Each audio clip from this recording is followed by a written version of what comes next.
Hello అండి. అందరికీ నమస్కారం. నేను మీ సరోజినినండి. ఇలా స్వామివార్లకు అంతా అభిషేకం అయిపోయిన తర్వాత, ఇలా కాగడ మల్లెపూలు తెచ్చారండి మా వారు. కాగడ మల్లెపూలు మాత్రం మామూలుగా అడిగినా కూడా రూ. 50, 60 మూరున్నాయండి. ఏం తక్కువకి ఇయట్లేదు. పూల మార్కెట్‌కెళ్తే మాత్రం కొంచెం తక్కువకొస్తాయండి. మా వారు అక్కడి నుంచే తెస్తారు. కానీ ఇంకా దగ్గరలోనే తీసుకొచ్చాడండి. లేవు కదా అని చెప్పి. పూల మార్కెట్‌కి వెళ్తే ఖచ్చితంగా రూ. 500, 600 పూలు ఒకటేసారి తేవాల్సుంటుందండి. ఒక 5, 6 రోజులకి అంటే ఎటు చేసి 3, 4 రోజుల్లో కంపల్సరీగా 6, రూ. 700 పూలు తెస్తారండి. ఇప్పుడు చెప్తున్నాను.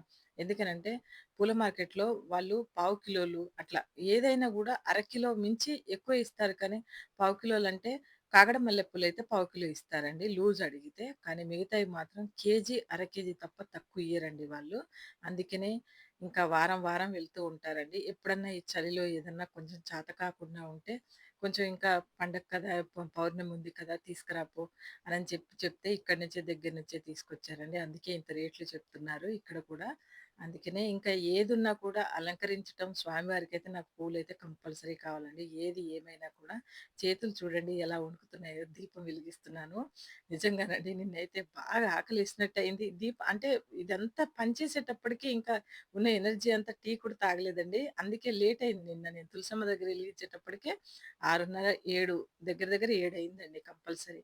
అందుకనే ఇంట్లో చేసుకున్న తర్వాత ఇంక బయటికెళ్ళా. ఇదంతా అలంకారం ఉన్నప్పుడు టైం పడతదండి. ఎలాగో అలా ఇప్పుడైపోతుంది, అప్పుడైపోతుంది అన్నట్టుగా.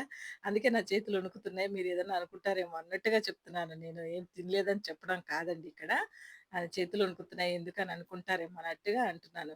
ఎందుకంటే నేను 8 గంటలకి ఇంక టాబ్లెట్లు యేసుకుంటానండి. ఖచ్చితంగా 8 గంటలకు ఉంటాయండి నాకు టాబ్లెట్స్. అందుకనే కొంచెం టీ తాగేసి ఇంకా ఆ తర్వాత కొద్దిగా టిఫిన్ ఏదన్నా కొద్దిగా ఏదున్నా కూడా తినేసి 2 బిస్కెట్లైనా తింటాను. తిని టాబ్లెట్లు వేసుకోవాలండి. అందుకనే చేతులు వణుకుతున్నాయి చూసారండి. ఏదైనా కూడా మన ఆడవాళ్ళకి మొండితనం అండి. అంతా పనైపోవాలి. పనైపోయిన తర్వాతే చేసుకోవాలి. ప్రతి ఒక్కరూ ఇలాగే ఉంటారండి. నేను ఒక్కదాన్నే కాదు లోకం మీద.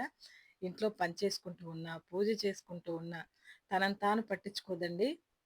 ఎప్పుడు కూడా ఆడవాళ్ళకి మన ఇంట్లో పనైపోతే ఇంక కూర్చొని కొద్దిగా తిందాంలే తర్వాత అనుకుంటారు కానీ, పని ఉండగా మాత్రం ఎవ్వరు చేయరండి. నేనే కాదు ఎవ్వరు కూడా తినరండి.